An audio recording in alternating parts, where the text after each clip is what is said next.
Swayam Prabha. Digital India. Educated India.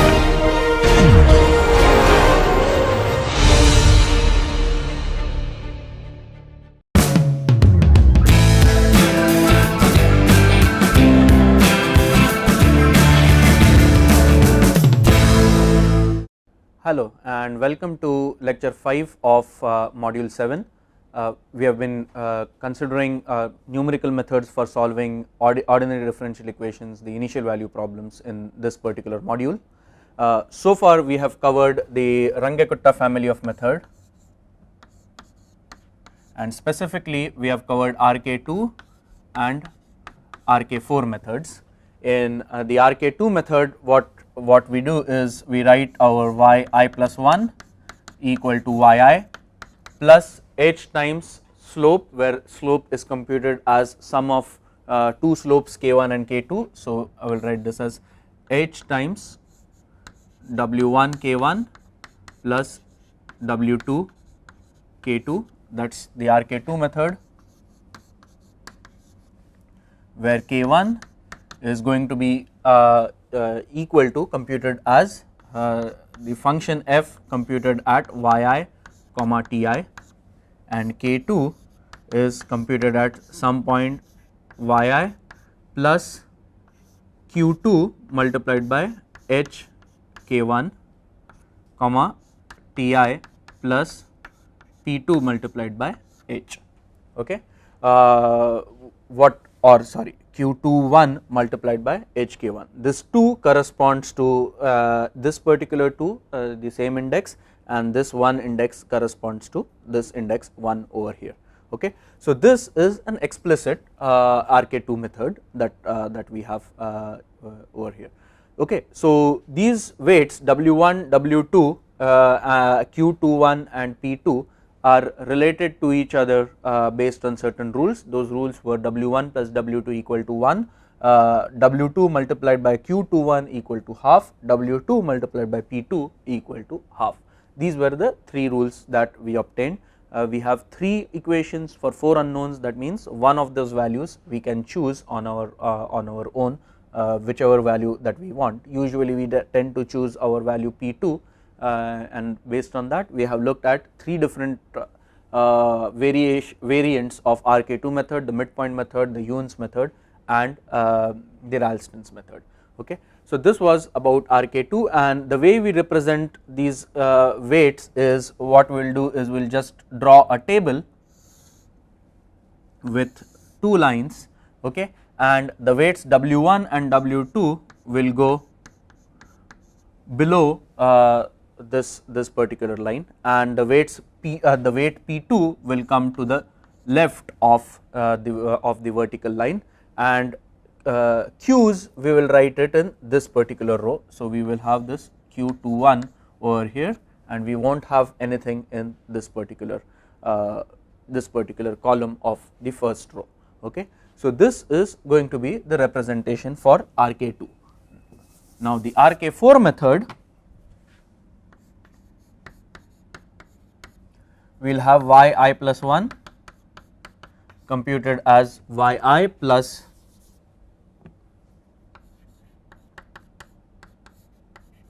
w1 k1 plus w2 k2 plus w3 k3 plus w4 k4. Okay, where k1 was as before, k2 was also as before, the same expressions. We may not have the same q21 and p2 values, the expression is the same, it is not the values that are the same. K3 is going to be equal to f of yi plus h multiplied by q31 k1, sorry, q31 k1 this time, plus q32 k2, comma ti plus p3 multiplied by h. Okay, and k4 is f of yi plus h multiplied by q41 k1 Q42 K2 Q43 K3.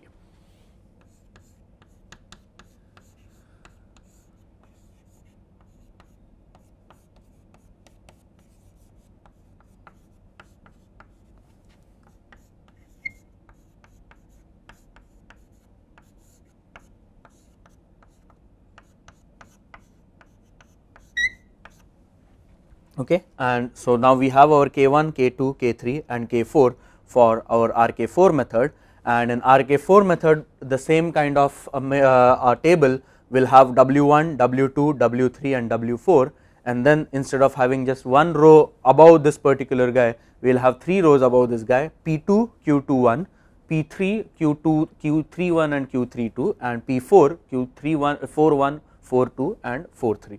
Okay. What I will do now is I will go through some of the slides that I have already made to show you some of the variants of the RK4 method.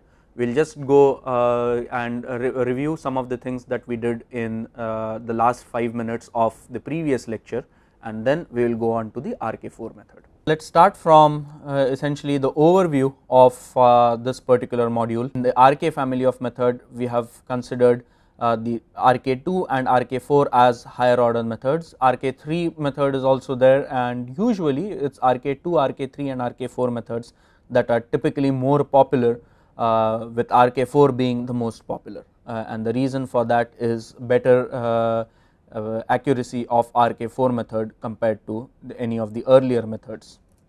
Okay. And the RK2 method I had just written down on the board, and I had gone over these particular expressions in the previous lecture, and we write these the weights in this particular form. Q22 the weight we are not going to use, and so for different values of weights we will get the midpoint method, the Youn's method and the Ralston's method. Okay. Now when we go to an RKn, we will have a general formulation of this type, where it is a weighted sum of K1, K2 up to Kn, where K1 is the slope computed at y comma t, K2, K3, K4 and so on are the slopes computed at internal points. And we just on the green board we just looked at the expression that we get when n, that is the number of internal points for computing the RK method, was equal to 4. That is, we have seen the RK4 variant on the green board a minute back. Okay. And the table for RK4 method that we get will be constructed in this particular form. So we have the 4 weights W1, W2, W3 and W4. These are the weights for K1, K2, K3 and K4 to compute the slope S. P2, P3 and P4 are the slopes in computing Ti plus H multiplied by P. These are the P values, and Q values are the weights that are used in computing the intermediate Y points using the RK method. Okay. For example, the classical RK method was P2 was equal to half, P3 was equal to half and P4 was equal to 1. Okay, and Q21 was also equal to half, and then for computing K3 we had used only K2, we had not used K1 at all. So therefore Q31 was 0, Q32 was half and P3 was half. So if you recollect, what we did was we computed the slope at the initial point, then we computed the slope at midpoint. Midpoint means the weights are going to be equal to half. We computed the slopes at midpoints using K1, then we computed the slope again at midpoint not using K1, that is why we get the 0, but using K2 we computed the slope at the midpoint, and that was called our K3, and then using the slope at K3 we projected up to the end point. So that is why this particular guy is equal to 1, because we are projecting up to end point. That means we are projecting at Ti plus 1 multiplied by H, that is why this guy is 1. We did not use K1 or K2 in this projection, we only used K3 in this projection. So it was Yi plus H multiplied by K3, and that is why we have this guy equal to 1. and the weights were 1 by 6, 2 by 6, 2 by 6 and 1 by 6. Remember that S we computed as 1/6 multiplied by K1 plus 2K2 plus 2K3 plus K4. Okay. So, this is the classical Runge-Kutta fourth order method. Various different people have since devised different methods for computing this or for using this RK4 method. One of the more popular ones, explicit method, is the Runge-Kutta-Gill method. The reason why Runge-Kutta-Gill method is popular is the objective of the RK-Gill method is not just to minimize the truncation error, but it also tries to minimize the round off error.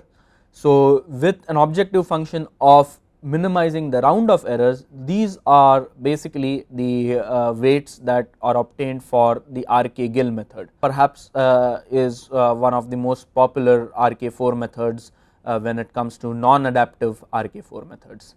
And finally, we have the Runge-Kutta-Fehlberg method. The Runge-Kutta-Fehlberg method comes under the category of embedded RK methods, and the embedded RK methods I will cover very briefly in the next lecture when I am going to discuss about in the next lecture when I discuss about the adaptive step size methods. Okay, and so these are the weights that are obtained for the Runge-Kutta-Fehlberg method. This is probably the most popular of the RK methods when we are going to use adaptive step size methods using what is known as these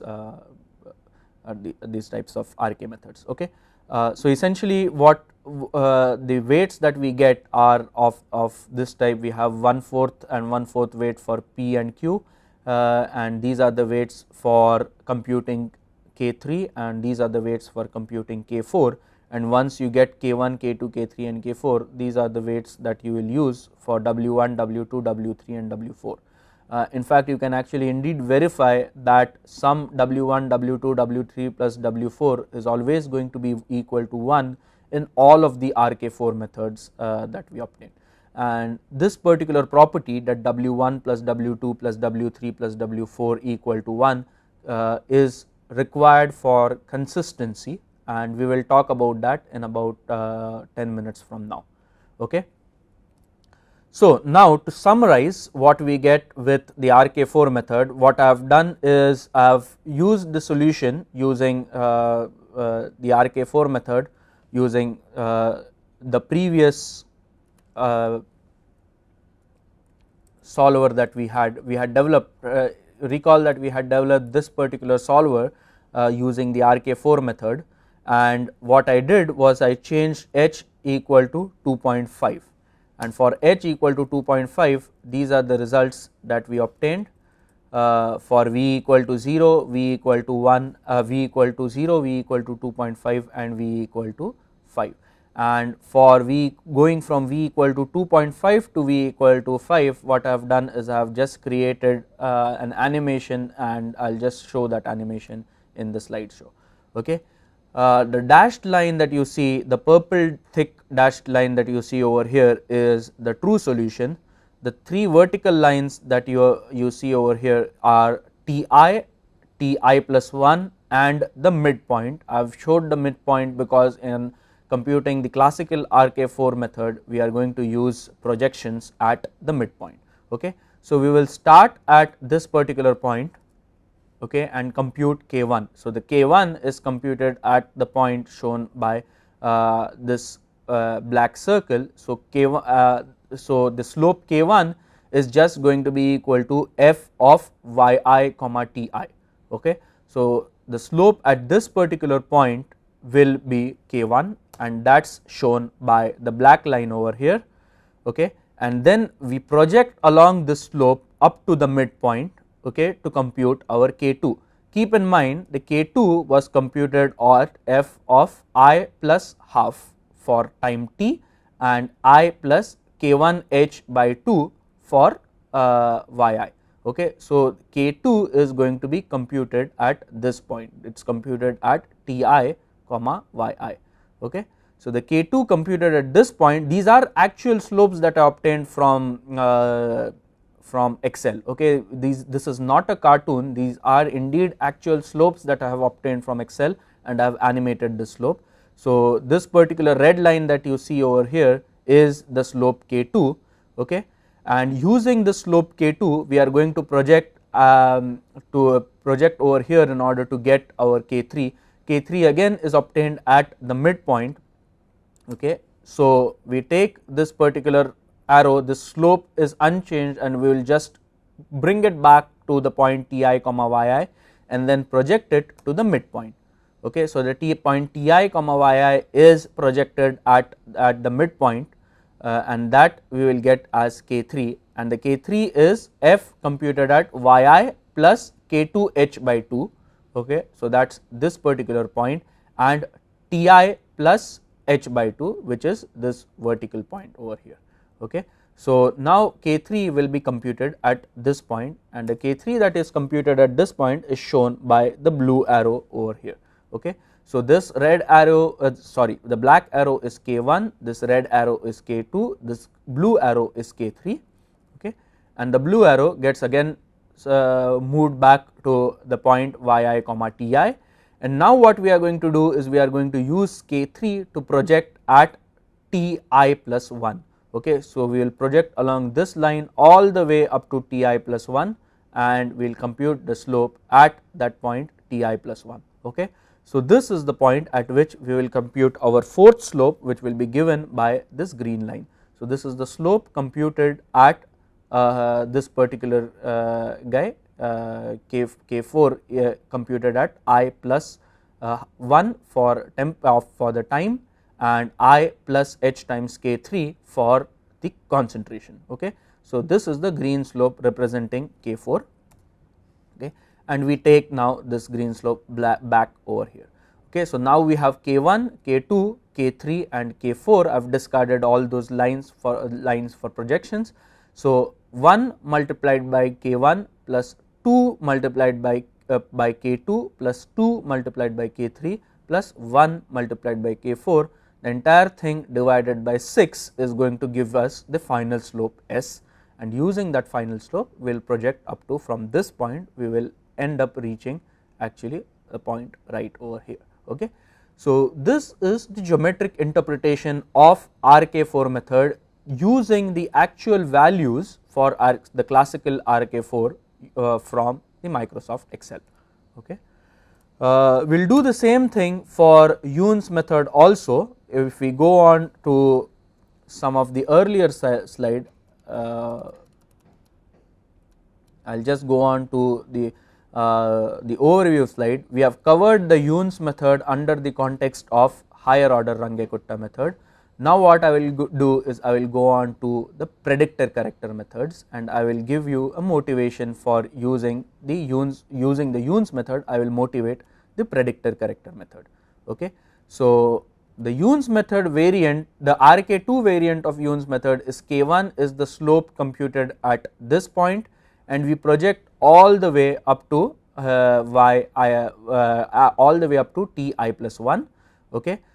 So for the K2 will be the slope computed at Y plus H times K1 and Ti plus 1, okay. So Ti plus H is Ti plus 1, Yi plus H times K1 is what we will call as Y bar, okay.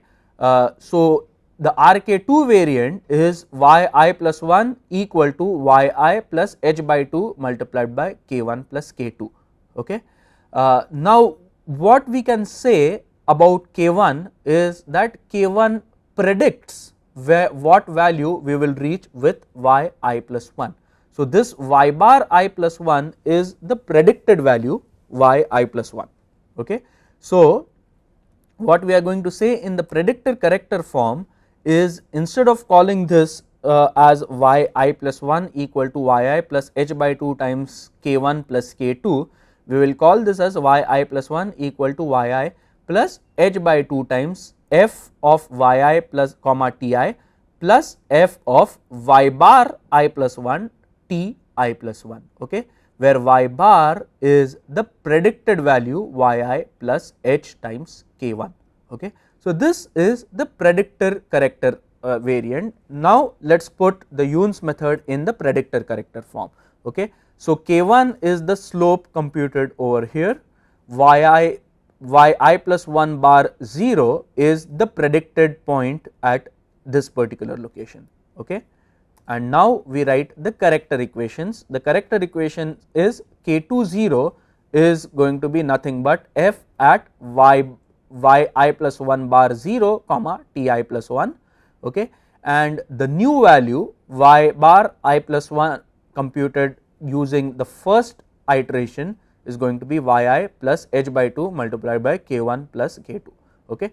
So if we stop at this location, what we are going to get is we are going to have these two slopes, this black slope and this red slope, and the new slope is going to be just an average of this slope using the Yoon's method. Okay. If we stop at this point, we will get a predictor corrector form of Yoon's method, which is exactly the same as the RK2 method. Okay. But there is no need to stop at this point. Okay. This is going to be the average of the two slopes. The average of the red line over here and the black line over here is shown by this particular thin line. Okay. Now this thin line we can use to project once again to get y bar I plus 1 2. Okay. This y bar I plus 1 1, in the same manner we can get y bar I plus 1 2, which is essentially going to be this point. Keep in mind k2m is just going to be nothing but this particular slope, which is midpoint of the previous slopes, and now we compute the slope at this point. We project it back, that the slope computed at this point, discard the red lines which represent the corrector forms for the first iteration. Okay. So now we have the corrector form for the second iteration. Now we have this black line and this blue line, and we can get the average of the black and blue line, and we can keep repeating this again and again multiple number of times in order to get the Yoon's method, the predictor corrector form. Okay. So what I have done is I have shown you the Yoon's method in the predictor corrector form using animation, using Microsoft Excel results. Now what I will do is I will go on to the green board and I will again rederive the Yoon's method using the predictor corrector form. Okay. So now let us on the green board, let us say the RK2 variant of Yoon's method and then the predictor corrector variant of Yoon's method. The general RK2 method I had already written down on the board. So for Yoon's method, the weights W1 and W2 are 1 by 2 and 1 by 2. So I will replace them by those numbers. So I will replace W1 and W2 by half each, and I will take half outside the bracket. So we will get this as h by 2. K1 was nothing but f computed at yi comma ti, and K2 is f computed at yi plus 1 multiplied by hk1. Okay, that was what Yoon's method was. Our q21 and our p2 were both equal to 1. So I will write it in that particular form. So it is h multiplied by k1 and ti plus h over here. Okay. So this is going to be our k2. Okay. So now what we do is we call this particular guy, we call this as a predicted value.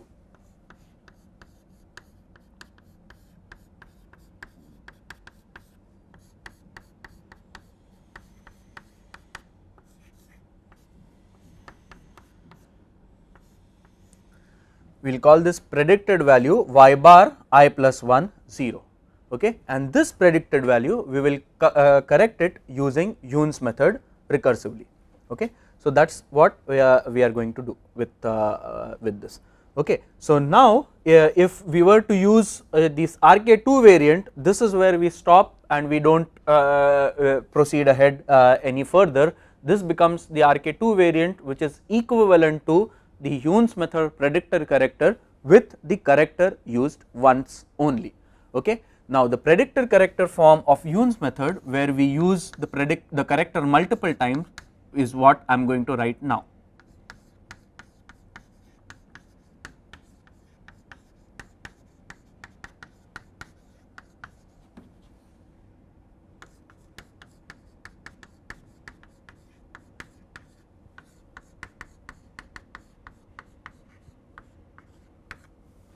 Okay. So, the Yoon's method with the predictor corrector form, again we will write down the same expressions, pretty much we will derive the same expressions in the same form. First thing to do is to derive the predicted value. So, first item in our agenda is to choose the predictor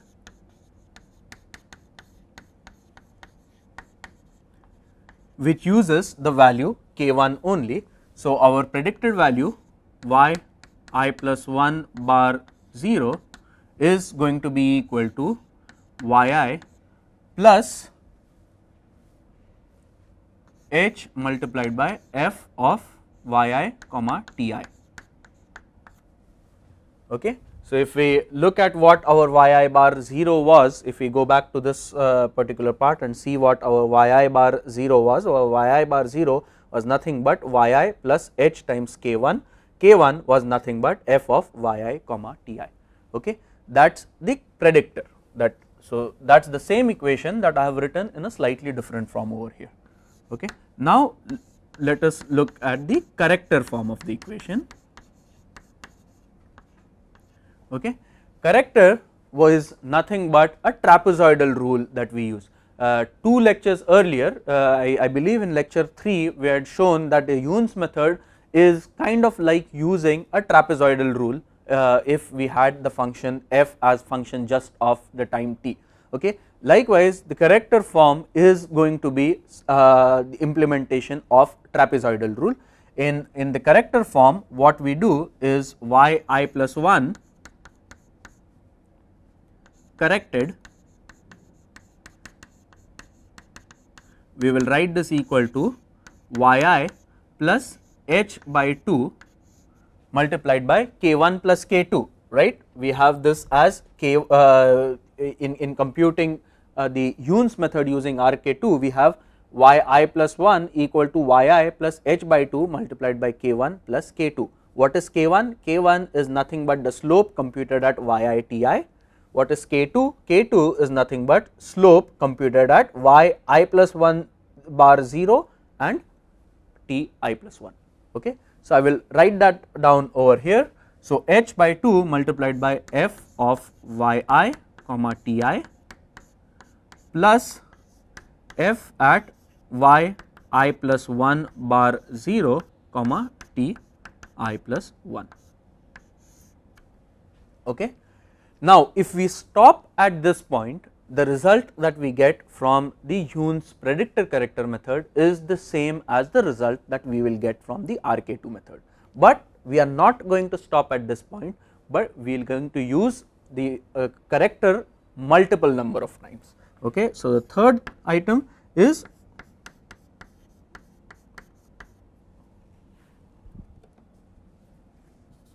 the multiple use of corrector. Okay. So, what do you mean by multiple use of corrector? Instead of calling this as just yi plus 1 corrected, I will just erase this corrected part, I will put a bar over here and write this as y bar I plus 1 superscript 1. Okay. So, the multiple uses of corrector would be y I plus 1 bar 2 is going to be equal to yi plus h by 2 multiplied by f of yi comma ti plus f of y I plus 1 bar 1 comma t I plus 1. Okay. So, if we compare it with the first use of corrector, if we compare the second use of corrector, instead of computing y I plus 1 bar 1, we are now computing y I plus 1 bar 2. Okay. This guy remains the same. Okay. This particular guy does not change. What it means? It means it's the slope that is computed at the initial point. Okay. So, this means it's a slope computed over here. Okay. Y bar 0 is going to be y bar I plus 1 0 is going to be the point that is projected using this particular slope. Okay. So y bar 0 is going to be the yellow line that, so y bar 0 is the point by the yellow x, okay, and f of y bar 0 is going to be the yellow arrow over here, okay. So now what we do with this particular guy is that we project again using the average slope of y bar 1 and yi. So that means we are going to use this yellow slope and this white slope, and then we will get this, the average slope is going to lie midway between these two arrows, okay, and that is going to be this particular dotted line, okay. So our x over here is, or the star over here is going to be this particular guy over there, okay, and the slope computed at that point is, I am going to show this with a red arrow, okay, and that red arrow is going to be the slope computed over here, and that red arrow is this particular guy, okay. So then I'll draw this red arrow over here. I will now discard these yellow arrows. I don't really need these yellow arrows anymore, so okay, I'll just discard these yellow arrows, get an average slope of this white and this red arrow, and that average slope I am going to predict once again to the end, and this is our purple x. Our purple x is over here. Now I can use, so this is the second time I have used the corrector. I will use the corrector third time, fourth time, and so on and so forth. I will use it recursively in order to get better and better guesses, okay. So the recursive use of this corrector means that this guy has to be replaced by appropriate quantity, okay. So we will replace this with m plus 1, okay, equal to yi plus h by 2 f yi ti plus f of yi bar m instead of 1, comma ti, where y0 is obtained from this particular equation, and this equation is used for m equal to 0 to some capital M, okay. So we use this predictor, the corrector equation a capital M number of times. We pre-decide what this M is going to be. So let us say that we are going to use the corrector equation 5 times. So we will use the predictor equation once, we will use y0 in order to compute y bar 1, y bar 1 we will use to compute y bar 2, y bar 2 to y bar 3, y bar 3 to y bar 4, and y bar 4 to compute y bar 5, okay. When we reach y bar 5, that is when we say that the solution is the solution that we need for t I plus 1, and the entire process is repeated all over again at the next step, okay. So that is the idea behind predictor corrector methods.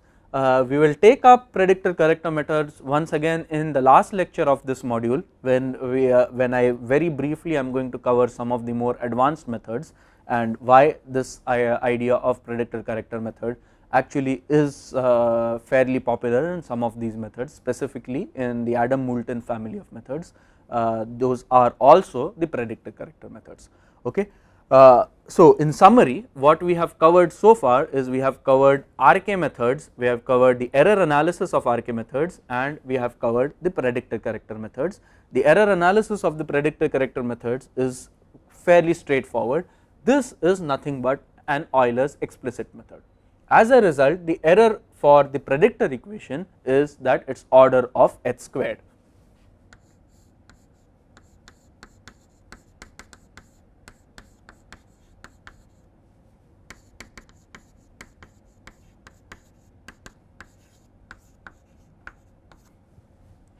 Okay, whereas the corrector equation is kind of like using the trapezoidal method, and because it is kind of like using the trapezoidal method, the error in corrector equation is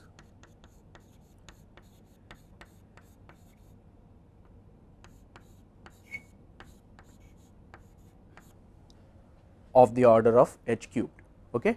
So this error is of the order of h cubed, this error is of the order of h squared.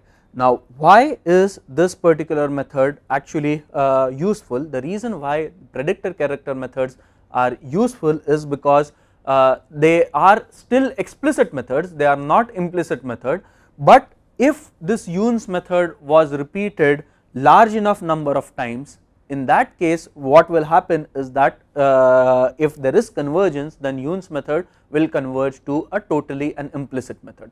Okay. Why that is so is what I mean by that is every time what we do is when we use this particular equation y bar m plus 1 is changing compared to y bar m plus m. Okay. So if we go from y bar 0 to y bar 1 and so on up to say y bar m and we go to y bar m plus 1, okay, if the error between y bar m and y bar m plus 1 is very small, okay, if that error is very small, then if we are going to substitute that in this particular equation, the equation that we are going to get is y bar m plus 1 is going to be equal to yi plus h by 2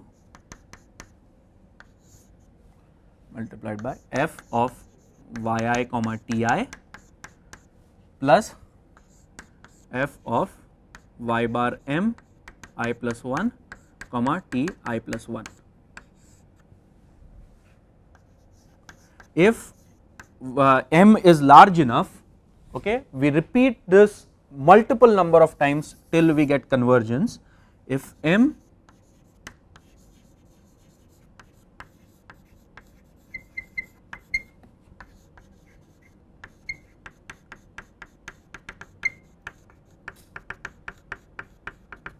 okay, if m is large enough for convergence, then what we are saying is y bar m plus 1 is approximately equal to y bar m, okay, and let us just represent this as ym, or let us just represent this as y bar without any superscript over here. Okay. So if we write y bar m plus 1 equal to y bar and y bar m also equal to y bar, we will get our y bar computed at time I plus 1 equal to yi plus h by 2 multiplied by f of yi comma ti plus f of yi plus 1 bar comma ti. Okay.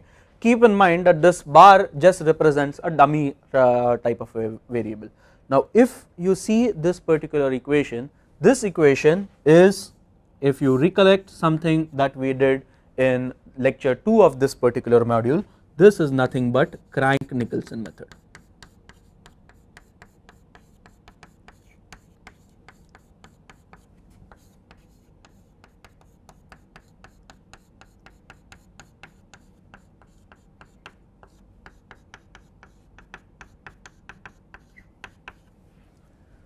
Okay.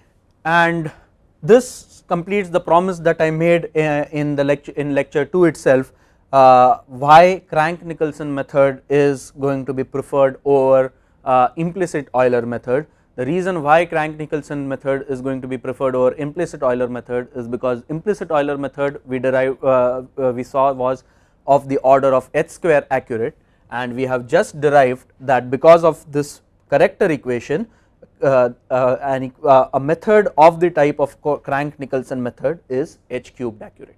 Okay. So to recollect what we have done in the last half an hour, we started with RK2 method. Okay. Specifically we started with the Yoon's variant of the RK2 method. From the RK2 method we said that by repeatedly calculating this guy K2, okay, what we are going to do is we are going to convert that RK2 method into a predictor character Yoon's method. Okay. In the Yoon's method we use this predictor equation, that means we use K1 as a predictor equation.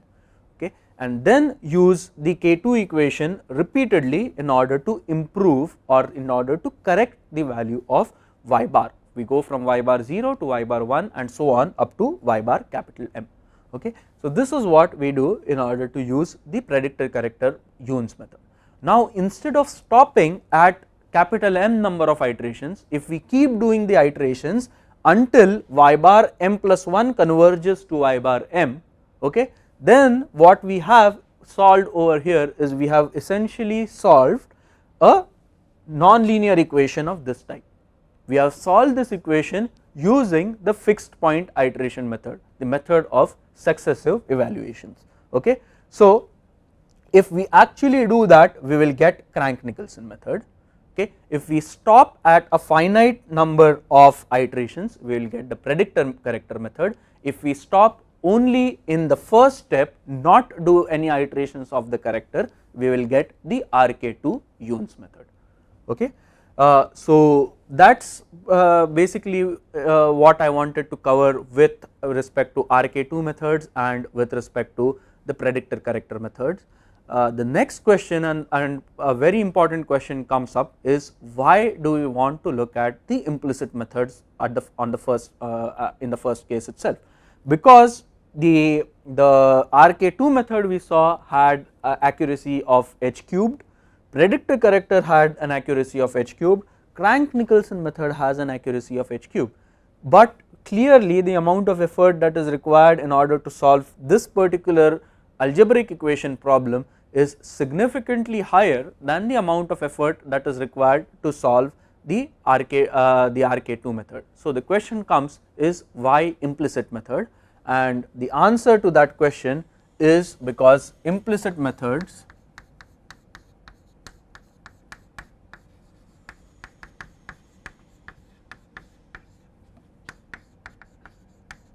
are more stable.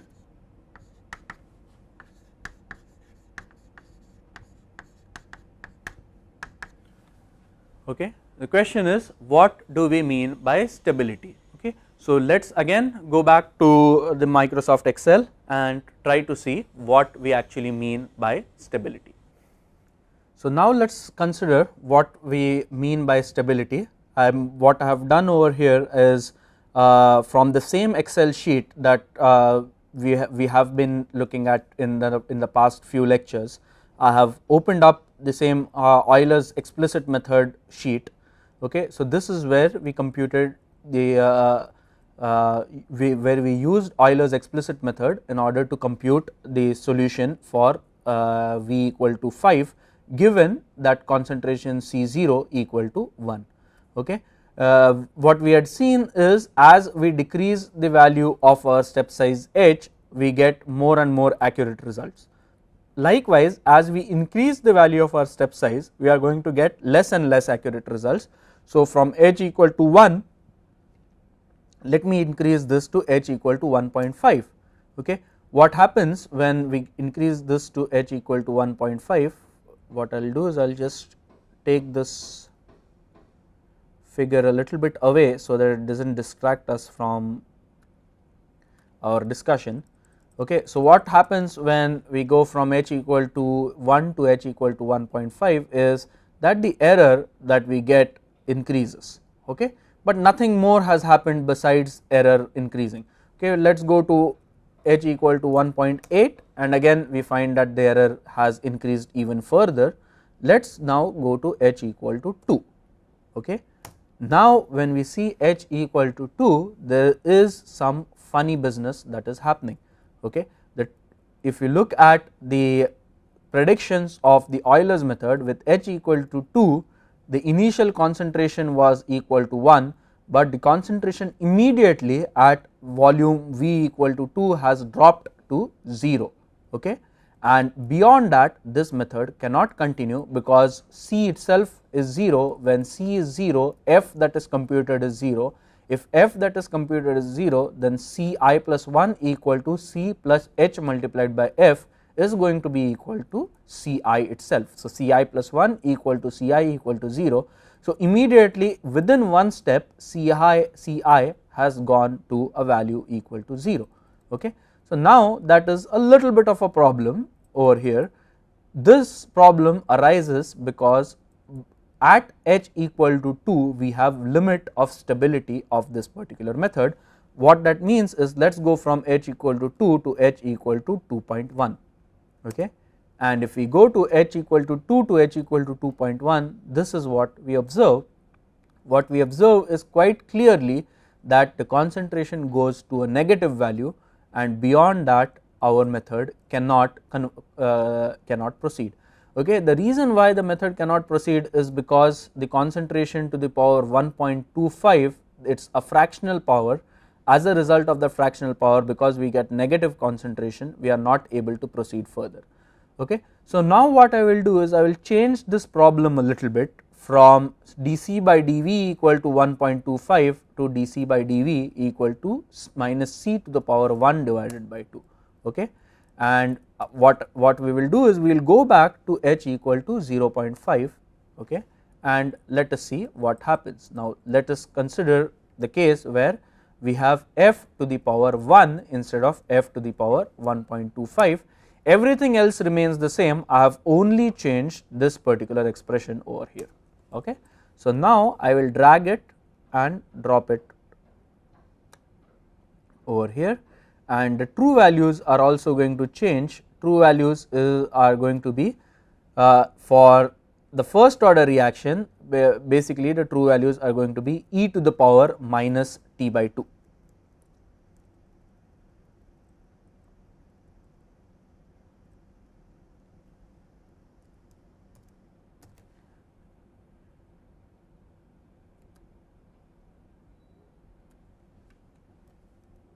Or e into minus 2t.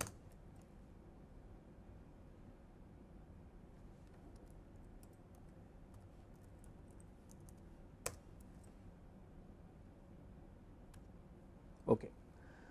Okay. So, with this particular change, okay, what we have is dc by dv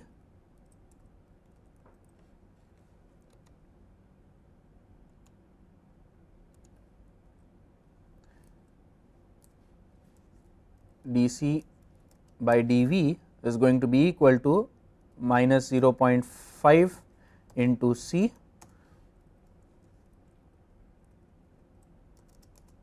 okay. So, what we can do is dc, we can write this as dc divided by c is going to be equal to minus 0.5 into dv.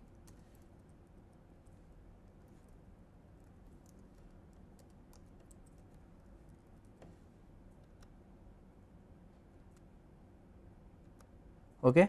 And when we integrate this, we are going to get ln of c equal to minus 0.5 into v, integrating from 0 to v and from ca0 to ca.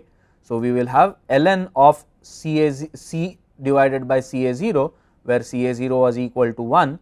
So, ln of c by c is going to be equal to minus 0.5 v, or c is going to be e to the power minus 0.5 v. Okay, and this is what we have written over here. Concentration is equal to e to the power minus 0.5 multiplied by v, or minus v divided by 2. Okay. So, that is the true value that we get. Okay. The numerical value using Euler's explicit method for h equal to 0.5 are as shown over here, and we can extend it further.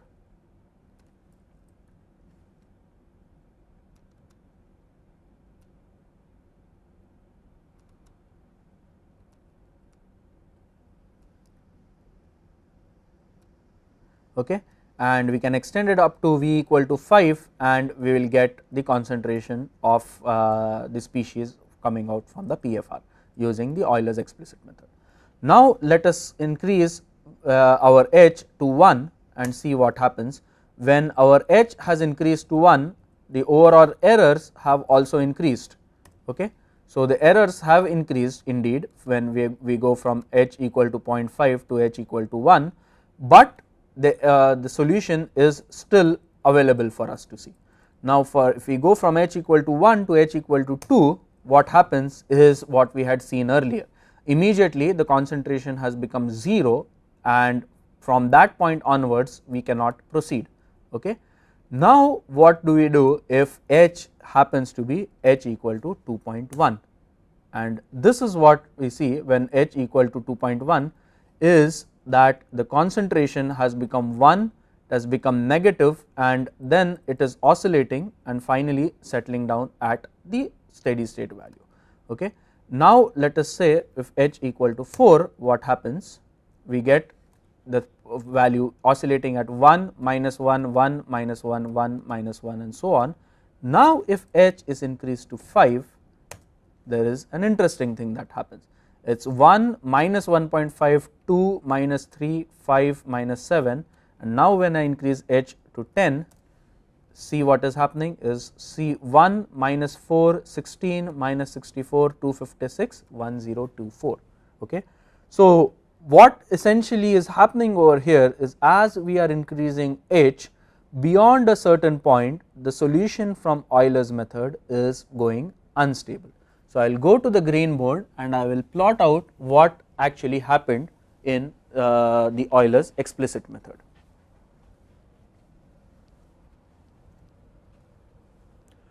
Okay.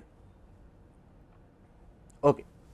So what I have said over here is implicit methods are more stable. We are investigating what it means by stability.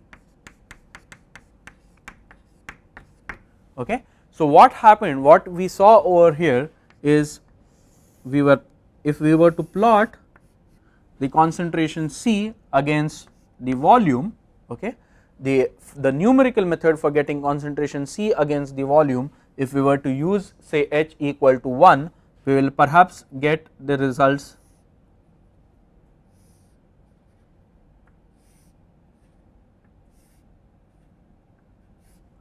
something like this. Okay. If we were to use H equal to 2, okay, we will get perhaps the result going something like this.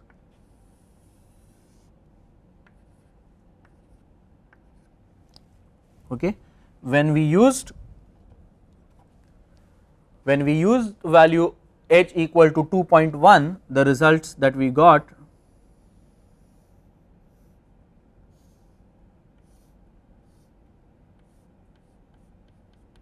were something of this sort. This is when H, again this is a cartoon, so this is not exactly drawn to scale, this is just to show you what we get.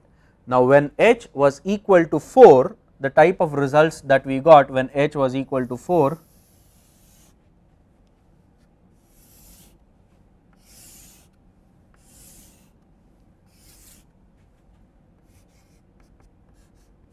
okay. So this we started out at 1, this value was -1, this value again was 1, this value was -1, this was 1, and this value was -1 again. Okay. So this is the curve that we got when H was equal to 4.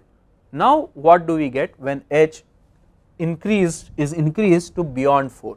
What we get when H is increased to beyond 4 is this particular value goes beyond -1, the next value goes beyond 1, the value after that goes even below -1, so on and so forth. So if we were to shrink this plot, if we were to shrink the ordinate for this particular system and we were to plot this,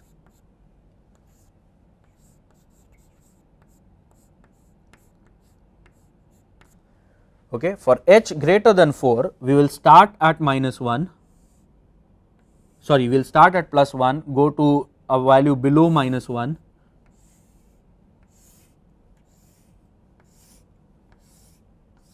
okay, and if we repeat it for large enough volume, what we will get is we will get the overall result oscillating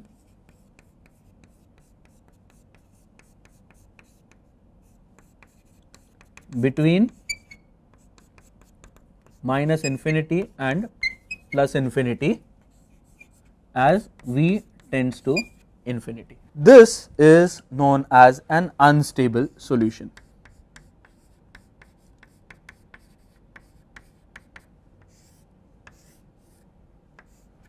Okay. So, I am going to end the lecture over here in this the lecture 5 of this module. I am going to end over here. In the next lecture, I am going to consider the stability issues.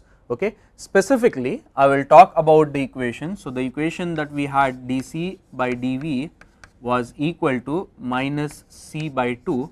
Okay, for this particular condition, we saw that when h becomes greater than 4, at that time the explicit Euler's method becomes unstable.